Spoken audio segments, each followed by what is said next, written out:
Since I was a young girl, I've been fascinated by women's health and specifically menstruation.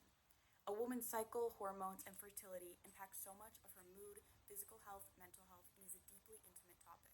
That's why since sixth grade, I've known that I wanted to be an OBGYN when I grew up, so I could help other women understand their sometimes confusing bodies and guide them through the intimate aspects of their health. As a girl with so much interest in women's health, it's natural that period poverty, or the inability to access safe menstrual products, is an issue that I've always found especially upsetting.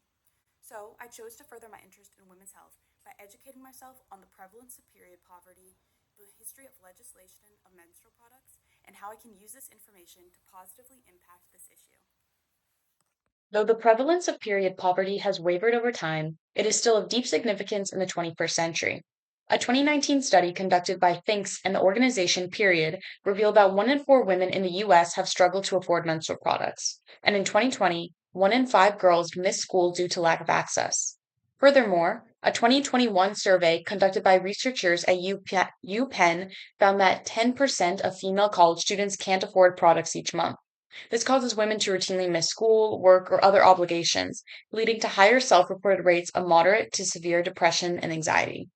To cope, many women turn to using toilet paper, cut up diapers, rags, or reusing menstrual products, and ultimately this increases bacterial infections like toxic shock syndrome or UTIs.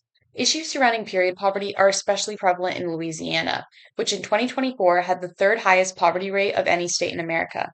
A 2021 survey conducted by Girls on the Rise discovered that 60% of students in New Orleans don't have access to menstrual products, and over 40% resort to these unhygienic alternatives. Organizations like Period and the Alliance for Period Supplies have raised funds, donated menstrual products, and pushed for better legislation promoting period product access. In New Orleans specifically, the Period Project NOLA has been fighting for this cause. Taxation of menstrual products is a contributing factor to period poverty. Prior to the 1980s, menstrual products were subject to sales tax and deemed non essential consumer goods. Minnesota was the first state to stop the taxation of these items in 1981, and Pennsylvania and Maryland quickly followed suit.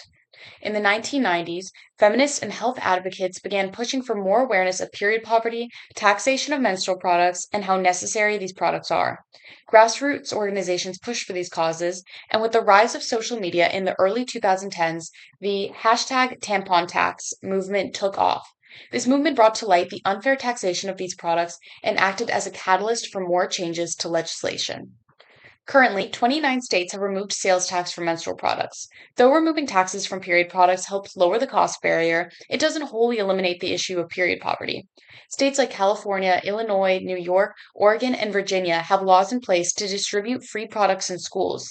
Meanwhile, Illinois has taken things a step further, and in 2021 they passed House Bill 155, which allows individuals to purchase period products under the Supplemental Nutrition Assistance Program. There have been attempts to remove the so-called tampon tax on a federal level, but they have been unsuccessful. In 2019, Democratic Representative Grace Meng of New York first introduced the Menstrual Equity for All Act. This act would require correctional facilities, federal government buildings, immigrant detention centers, and more to provide free period products. And additionally, the act would remove sales tax for menstrual products, have Medicaid cover them, and much more. Sadly, this act has been introduced but unable to pass in both 2019 and 2023.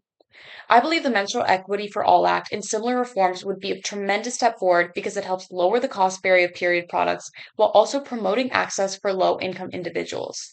Though specific states have made great strides in minimizing period poverty through their legislation, I believe a federal change must be made to manage this issue. The greatest social changes can be made when they're backed by community support. Though in the past I've contributed against period poverty through community service efforts, researching the history of this issue has inspired me to take leadership in advocating for legislative reform. So, to support legislative reform like the Menstrual Equity for All Act, I wrote letters and emails to Washington state senators, 10 House representatives, Louisiana senators, and 6 House representatives. In total, I sent out 24 letters and emails. Period poverty won't be solved overnight, but I am faithful that through community service and legislative action, it is an issue we can eliminate. Thank you for taking the time to review my application, and I hope you have a good day.